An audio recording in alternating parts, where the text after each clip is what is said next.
Tim Burton's A Nightmare Before Christmas. We got to get into what does this film mean to you? Because this has become such an iconic film for not only just one holiday, two holidays, and the merchandise for this film. Oh my It's God. all over the place. it's it's astonishing. You know, when I do Comic Cons, there literally is everyone I do, something new is shown to me. In fact, I've got a lot of the stuff. Oh, here. This is the latest thing that I just received from my agent who books me at these things. This is a music box. Let's see, does it work? Go figure. You know? An iconic role with such Yeah. merchandise. Oh, there we go. Crazy, crazy. All Anyway, over the place. yeah. That was just one of the serendipitous things that happened in my life because I just went in to read and they were casting to the voice because Danny Elfman had already recorded the music Mhm. and already recorded the songs. And I went in and read some scenes and that was it. They cast me. And from then on, it was every 3 months or so, they would fly me up to San Francisco, which is where it was shot, in a big kind of warehousey building um, there. And I remember walking into the lobby the first day I was to record with Henry Selick, the director. And there were storyboards all along the walls of the entire movie. And also, interestingly, um, things like ping pong tables and punching bags.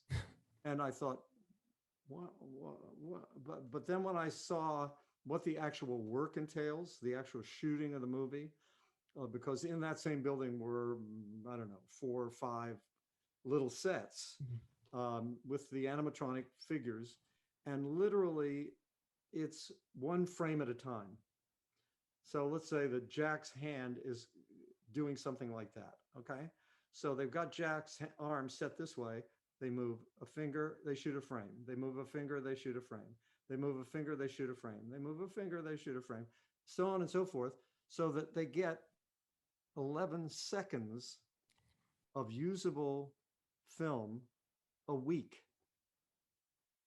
Now, normal, you when you're shooting a movie, regular movie, you get 8 pages a day or 5 pages a day or whatever, and and I would go into the studio with Henry Selick, and Henry and I would record 2 or 3 scenes, just me and Henry. I never worked. I worked once with Catherine O'Hara, who played Sally. She and I did the Jack and Sally scenes together. Other than that, I always was by myself and with Henry, and just doing the lines over and over. Okay, try it this way. I would do it that way. And then he'd say, okay, try it this way. And I'd do it this way. And now hit this word. And then I'd hit this word. If anybody has a romantic conception of what doing voiceover work for animated movies is like, that's what it is. It's not romantic. It's a lot of repetition. And then Henry would put the voice work together in the way he wanted it. And then they would animate that section of the movie that I did. And it took them 3 months to do one day's work for me. So it was the same with all the other characters as well. It was an extraordinary experience in a lot of ways, particularly the first time I saw the whole movie. Because they sent me, because Tim Burton, after the whole thing was put together, Tim wanted to do some work on it, voice work on it. And I also, there was some stuff that I had done, and I wanted to do some, I wanted to make some changes, or at least, ask if I could. And so they sent me literally a VHS of a black and white version of the movie with a time signature code showing on the bottom of the screen as you're watching it. So very primitive, right? And I put it in the machine. And at the time I was working in LA, working on another picture, and my kids were with me, and they were out doing something. I don't know, they were little kids at the time. I mean, they were, maybe The oldest was six, Wow. six, 3.5, 3.5, or 4.5, and the little one was, a toddler. And I'm watching it, and I've got a notepad, and I'm taking notes about some of the stuff I'd like to work on if I can. And suddenly, these three little figures are in the room with me, and they're like this. And this is no color.